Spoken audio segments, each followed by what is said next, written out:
die proses waarmee ons is wandel in oorwinning. Nou vanoggend se preek het 4 elemente. Nou ons werk na Paasfees toe. Hierdie opbou van alles in die Christelike kalender, waar alles verander het, waar alles nuut geword het, waar die hele Ou Testament na wys, soos 'n pyl wat wys soontoe. Nou ons is in die bevoorregte posisie om terug te kan kyk. Ons verstaan die kruis, ons verstaan wat Jesus kom doen het, ons verstaan die verlossingswerk, ons verstaan God se hart. Ons kyk terug daai kant toe. Maar die Israeliete het nog vorentoe gekyk.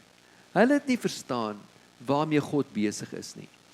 Ek wil vir u vanoggend sê, God doen niks sommer net omdat hy voel hy wil dit doen nie. Alles het 'n doel. Alles het 'n tyd. Alles werk in God se raadsplan en so ook met u en met my. En ons mag dalk dink God is nie bewus van ons nie. En ons dink dalk God is nie besig met ons nie en dis maak 'n geweldige groot fout. 'n geweldige groot fout. Waar ons net dink ons lewens is maar net, staan op, gaan werk toe, maak die kinders groot, gaan slaap, staan op, maak die kinders groot, gaan werk toe. Daar's 'n baie groter plan en die vraag is, Vader, waarmee is u met my besig en wat wil u deur my bereik? Hoekom is ek nou op hierdie aarde, net om te survive van enig hemel toe te gaan? Nee. Daar's 'n baie groter prentjie. En dis hierdie wandel in oorwinning waarin hy ons geroep het. Nou hierdie 4 elemente waarna ons gaan kyk vanoggend. Die Israeliete, ons het nou deur met hulle gewerk. Hulle staan hier voor die beloofde land. Die eerste ene. Hulle gaan nou ingaan. Daai moment toe God gesê het, okay, dis tyd. Julle gaan ingaan. Die tweede ene, die tweede moment vanaf sy, is om hulle harte voor te berei. By Gilgal. Daar waar hulle weer as 'n volk hulle identiteit moet opneem. Die derde element is die Paasfees wat gevier gaan word. En die vierde element, oorlogvoering en verantwoordelikheid neem toe. In hierdie 4 elemente sien ons eie lewens, hoe God ons roep. En dis het alles begin waar Jesus gesê het in Lukas 9 vers 23, en hy sê vir almal, as iemand agter my wil aankom, moet hy homself verloon, die kruis elke dag opneem en my volg. Hierdie 4 elemente word weerspieël in die handelinge van die Israeliete. So ons gaan nou terugkyk soontoe. Maar ons kyk uit 'n posisie van openbaring. So alles wat ons vanoggend gaan praat mee, wil ek vra, maak die koneksie, MTC, wees vanoggend MTC. Make the connection. Van hier af soontoe. Ek sien die openbaring waarmee God daarmee besig was, want elke jaar wat die Here gesê, dis wat gaan gebeur, dis wat gaan gebeur. Toe Jesus kom, moes dit net gewees het, aha, oh my goodness. Dis alles, dis die prentjie. En hulle kon dit nie sien nie. So wanneer ons hier staan en ons kyk terug, moenie dit net van, dis random geskiedenis nie. In God se raadsplan is niks toevallig nie. Niks is net, dit is maar net gedoen nie. Alles het 'n plan en 'n doel. En God wys vir ons. So vir oggend wil ek begin met Josua 3. Die volk trek deur die Jordaan. Josua 3 vanaf vers 1. Josua en al die Israeliete het vroeg die oggend na Sittim af vertrek. Hulle het by die Jordaan aangekom en daar oorgebly voor hulle deur die rivier sou trek. Aan die einde van die 3 dae het die leiers deur die kamp beweeg. Hulle het vir die volk ingelig: wanneer julle sien die Levitiese priesters, tel die ark van die verbond van die Here julle God op. As julle sien, hulle tel daai op, moet julle staanplekke af opstaan en hulle begin volg. Hou egter 'n afstand van omtrent 900 meter tussen julle en die ark. Moenie nader as dit kom nie. Volg dit. Dan sal julle weet watter koers om te gaan. Julle het nog nooit in hierdie rigting getrek nie. Nou hierdie is die eerste fokus wat ek wil bring vir u. 40 jaar het hulle in die woestyn rondgetrek. En hy sê vir hulle, as julle die priesters sien, hulle tel die verbondsark, God se teenwoordigheid. Julle volg so 900 meter. Die belangrike is hier, wat dan sê, volg dit, dan sal julle weet watter koers om te gaan. Wat se rigting julle nou gaan. Julle het nog nie hier die pad van tevore gestap nie. For you have not passed this way before. Hoe God met ons werk baie keer. Ons is bang vir die onbekende. Dis vir ons, vir die jong mense, is dit soos, yes, let's do this, maar hoe ouer ons word, nee, ek is nie meer so avontuurlustig nie, gee my net my huisie, met my karretjie, met my bordkos en my TV-programmie, en ek is tevrede. Moet tog nou nie hier my boksie skit nie. En die Here sê, jy het nog nie die rigting van tevore gegaan nie. Volg my. Dis soos in, we're going that way. Nou, dit is mos maklik. Dit sê, ons gaan nou daar oor die Jordaan, ons gaan daai rigting. Nee. Iets baie spesifiek is hier so aan die gang.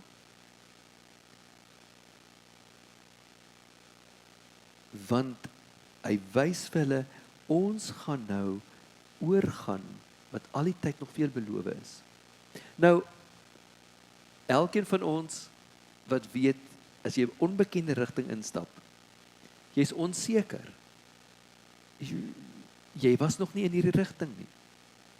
Nou, partykeer, as mens net dink aan hierdie proses, wie van julle het al in 'n pad gery, en die kaart sê dit, die GPS sê dit, alles sê dit, maar die pad voel nie reg nie. En dan sê jou vrou vir jou, jong, is jy seker dis die regte pad? Ja, die kaart sê so, maar hoor hierso, is jy seker ons is op die regte plek op die kaart? Is hierdie GPS nie weer verkeerd nie, want laas keer toe ons die GPS gevolg het, het jy al hierdie gesprekke gehad? En wat gebeur in jou hart? Wat gebeur? Jy begin twyfel. En, want ek het nog nie die pad gery nie.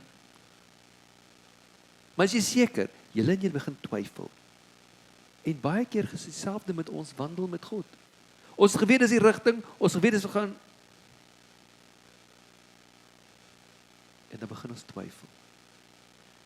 You haven't gone this way before. Baie keer wanneer die Here ons lei, ons het nog nie daai pad van tevore gestap nie.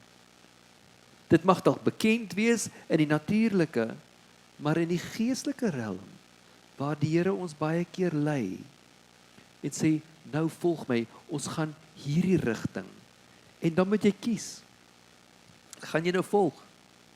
Maar wat wonderlik was van hierdie volk, hulle is deur 40 jaar se afhanklikheid van die Here, en sê, Vader, ons het nog nie die rigting gegaan nie, maar ons is met U. Ons is met U. Dis nie dieselfde volk wat uit Egipte land uit is nie. Dis ons eerste punt. Kan u volg waar die Here lei? Of wil u vir hom voorskryf waar die rigting nou eintlik moet wees? My hart oorgegee aan hom. En toe daai priesters se voete daai water raak en daai grond opdroog aan hierdie kant en hierdie water soos 'n dam hier opgaan boontoe. Die rivier was in vloed. Die rivier het letterlik stil gaan staan hierdie kant en opgedam, soos 'n dam tot bo gewees. Hulle het geweet hier is nou 'n groot chaos aan die gang. Iets het nou gebeur onder in hierdie rivier. En die Israeliete kon droogvoet oorstap oor die Jordaan.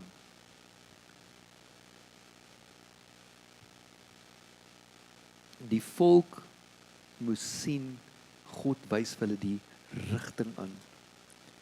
Nou, dit laat my dink aan die ark. God het vir Noag die blou druk gegee. Hy het vir hom gesê hoe hy moet bou, wat hy moet bou, waar hy moet bou. Hy het vir hom gesê die dimensies. Nou ek weet nie of die ark so gelyk het, maar dis nou net 'n voorbeeld. Net om 'n prentjie te gee. God het die deur toegemaak vir hulle. Hy het 120 jaar hulle gebou aan die ding. Maar raai wat het daai ding nie? Wat het daai boot nie gehad nie? Wat? 'n Stuurwiel. Hoeveel van u sal so gemaklik wees om in 'n bootjie in te klim? Daar is die seile wat wys in watter rigting ons gaan nie. Daar's nie 'n stuurwiel nie.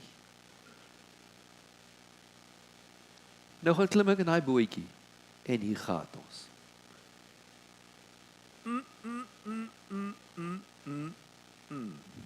Ek weet nie van u nie, maar ek sal nie vreeslik gemaklik gewees het met hierdie partytjie nie.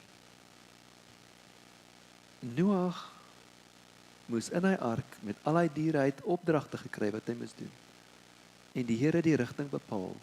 Die Here het bepaal waar hulle gaan wees. Hy het presies geweet waar hulle gaan stop.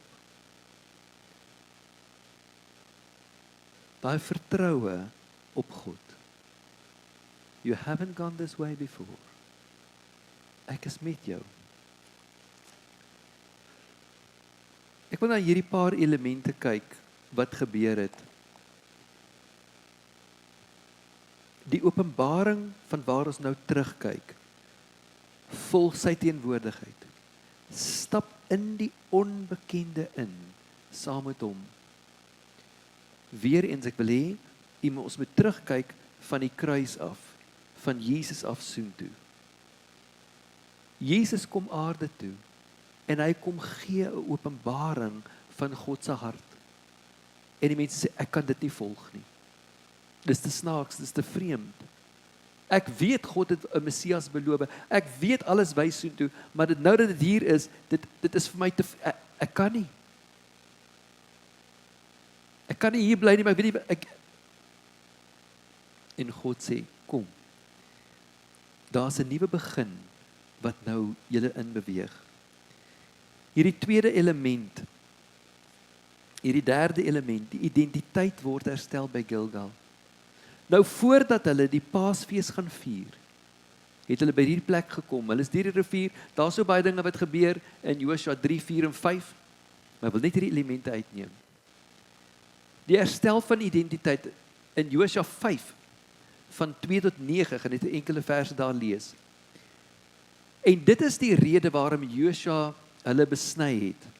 Hulle moes kom by Gilgal en sê, hoor hierso, die volk moet besny word.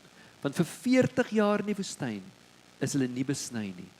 Nadat hulle uitgekom het uit die volk uit die land uit, 40 jaar in die woestyn, is daai volk nie besny nie.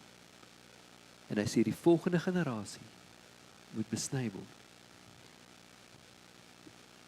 Die mans, al die krygsmanne, het in die woestyn gesterf op pad nadat hulle Egipte getrek het.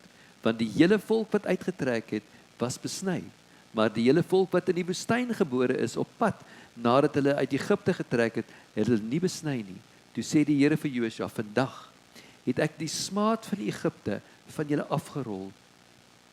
Daarom het julle die plek Gilgal genoem tot vandag toe. Nou wat het hier gebeur by Gilgal, as mens so kan sê? Wat het gebeur in hierdie woestyn? Toe daai gesê, die smaad van Egipte is weggerol. Heel eerste, jou verlede definieer jou nie meer nie. Hulle is oorgegaan, vir God begin vertrou en volg, en hierdie besnydenis vind plaas, hy sê, julle is weer my volk. Jou verlede definieer jou nie meer nie. Die slaafidentiteit is verbreek. Jy het Egipte verlaat, maar nou verlaat Egipte jou. Skaamte word verwyder, nie bestuur nie. Hy verwyder die gesag daaroor oor jou. Daai skaamte wat die volk gehad het. Die skaamte van ons het dit nie gemaak nie.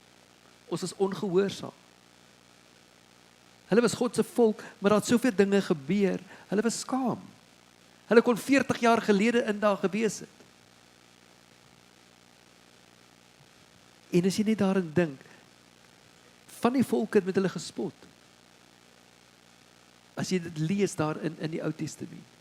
God lei die land uit, maar hy kan nie die land inkry nie. Hoe hulle self gesien het. Op daai oomblik, toe hulle weer hulle laat besny. En dis wat in vandag se tyd met die doop gebeur. Jy kom by daai plek waar jy jou laat doop, en die smaad van Egipte word weggerol. Ek kom in hierdie pad met die Here, ek kom stap saam met hom, en ek laat my doop, en hierdie ou lewe word weggewas. Presies dieselfde wat daar gebeur het. Jy is volkome ingebring, wanneer jy die belofte instap. Hy word weer deel van die volk. Vir 3 dae het hulle daar gebly. En toe word die Pasga aangekondig. Die Pasga word aangekondig. Maar wat so kosbaar is oor hierdie Pasga, en dis wat ons weer gaan vier volgende naweek. Nou hulle het nou opgeloop na hierdie Pasga toe. Maar wat baie interessant was, toe God heel eerste keer die Pasga aangekondig het in Egipte. In Exodus 12 vers 2, toe sê hy, nou wil ek jy met dit mooi hoor, in Exodus 12 vers 2, hierdie maand moet vir julle die begin van die maande wees. God sê, julle begin met 'n nuwe jaar. Hierdie is die julle nuwe jaar. Alles gaan van hier af jou nuwe jaar wees, en dit begin met die Pasga, 'n nuwe begin. Dit begin met die kruis, waar julle die lam gaan slag, en julle gaan dit verf. Met die hyssop gaan julle dit verf. Julle verf die bloed oor die deurkusyn. Ek wil sê, jy sien, hy wys vir wat hulle moet doen. Jy verf dit oor die deurkusyn, en jy verf dit aan die kante. Hulle het elke jaar daai gebaar gemaak, verf. Sien jy die prentjie? Verf die bloed op die deurkusyn. Alles wys na Jesus, wat gaan kom. En hy sê hierso, hierdie maand moet vir julle die begin van die maande wees. Nou ons weet, Joodse kalender het verander, en dit begin eers in hulle eers hierdie maand van Nisan, daar in September daar, maar hier kom God in Exodus 12, en hy sê hierdie maand vir julle begin van die maande wees, dit moet vir julle die eerste maand van die jaar wees. En hy kom kondig 'n nuwe jaar vir hulle aan, van hier af, elke jaar. Onthou wat hier gebeur. God wou dit al so gehad dat hulle in die beloofde land ingaan, maar nou na 40 jaar. Die besnydenis, die aankondiging, en hier hou hulle Paasfees. Direk na dit was die Paasfees gevier. Josua 5, van vers 11 en 12. En hulle die volgende dag, na die Pasga van die opbrengs van die land geëet, ongesuurde brode, gebraaide koring, op dieselfde dag. Nou wil ek iemand mooi hoor. Hoor wat God hier sê, en wat hier gebeur. En die manna het opgehou die volgende dag, nadat hulle van die opbrengs van die land geëet het, en die kinders van Israel het geen manna meer gehad nie, maar hulle het daardie jaar van die opbrengs van die land Kanaan geëet.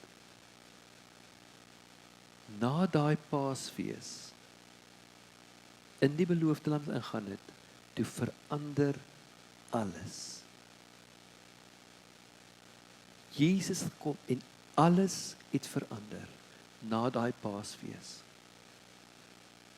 Die heidene, God se teenwoordigheid, Die manier hoe hy dinge gedoen het verander.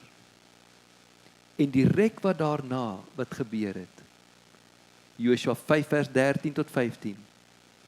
En toe Josua naby Jerigo was, slaan hy sy oop en kyk, en daar staan 'n man reg oor hom, en 'n ontblote swaard in sy hand, en Josua het vir hom gegaan en vir hom gevra, is u vir ons, of is u ons vyande? Toe sê hy, nee, maar ek is die vors van die leers van die Here. Nou het ek gekom. Toe val Josua op sy aangesig na die aarde en buig voor hom neer. Wat wil jy hê? Wat wil jy van die knegg hê? En die vors van die leer van die leerskare van die Here sê vir Josua, trek jou skoene van jou voete af, want die plek waarop jy staan is heilig. Die oorlogvoering en die verantwoordelikheid het toegeneem. Die oorlogvoering het verander. Die manier van doen het verander. Maar die verantwoordelikheid het toegeneem tot ons. Die volk is nie meer 'n slaaf nie. Dit is weggerol. Die identiteit is herstel. En alles verander na daai Paasfees. Ons is nou in daai tydperk van die nuwe jaar wat aangekondig is. Van waar Jesus kom, waar hy gekom het. En ons word herinner aan wat gebeur het. Ons staan nie eers meer aan daai kant van die kruis nie, ons is aan die kant van die kruis. Ons staan in die plek waar oorlogvoering anders lyk. Ons staan in die plek waar verantwoordelikheid anders lyk. Want sy gees en sy teenwoordigheid is met ons. En hy roep ons op om as sy kinders saam met hom te wandel. En baie keer terwyl ons hier wandel, gaan ons baie stap saam met hom wat vir ons onbekend is. You haven't gone this way before. Say, yes Lord, I will follow. Ja Vader, sy Heilige Gees wys die rigting. Hierdie 4 elemente gebeur in elke mens se lewe wat tot bekering kom. Hy word getrek, gelei. Die rigting word aangewys. Hy kom by 'n plek waar hy weet, hy kan dit nie uit sy eie doen nie. Die verlede word weggerol, ek is nie meer 'n slaaf nie. My identiteit as kind van God word herstel deur Jesus Christus, wat aan die kruis vir my gesterf het. En ek stap deur dit in 'n nuwe begin in, waar die wêreld anders is, maar my identiteit in hom is vas. Daai disippelskapproses bring my op 'n plek waar ek my vasmaak in hom. Vir elkeen van ons word hierdie rigting aangewys. Vir elkeen van ons word geroep, elkeen word bemagtig, elkeen word die ou identiteit word weggewas. En ons neem ons plek in, sê ja Here, U wil, nie my wil nie. Weet u, wanneer 'n mens die woord van die Here lees, en ons kyk terug daarna, is ons voorstel om elke die koneksie te kan maak, wow Vader, wow, joh Vader, joh, want daar's insig, daar's wysheid, en dit wys vir ons hoe ons as Vader kan vertrou, want wat hy sê, is wie hy is, en ons kan saam met hom wandel. So, wanneer ons vanoggend net na hierdie paar stappe kyk, musiekspan, julle kan vorentoe kom. Die openbaring van waar ons nou staan, en ons beweeg die naweek na die kruisiging en die opstanding. Dit is veronderstel om ons met soveel vreugde te vul, dat ons vrygekoop is, vrygemaak is, in 'n oorwinnende lewe kan wandel saam met God. Mag die week waarmee u besig is, en ook voorbereiding ook vir die naweek, werklik waar net voor die Here kan sê, help my om te kan sien alles wat u vir ons kom wys het. Want alles het verander daai dag na die kruis. Daai dag na die kruisdood, op daai oomblik het alles verander. Ons gaan bietjie Sondag daaroor journey, waar ons nou in is. Kom ons staan saam.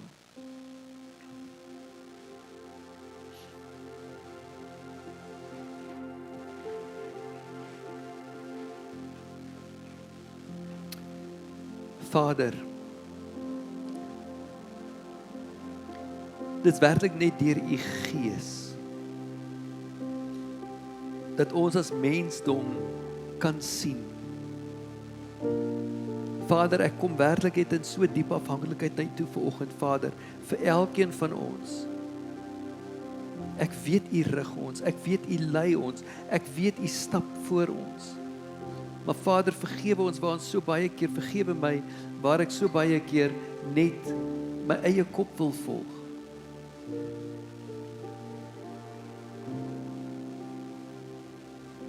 So ons kom met hierdie diep afhanklikheid tyd toe vanoggend. As u kinders. Lei ons, rig ons, stuur ons.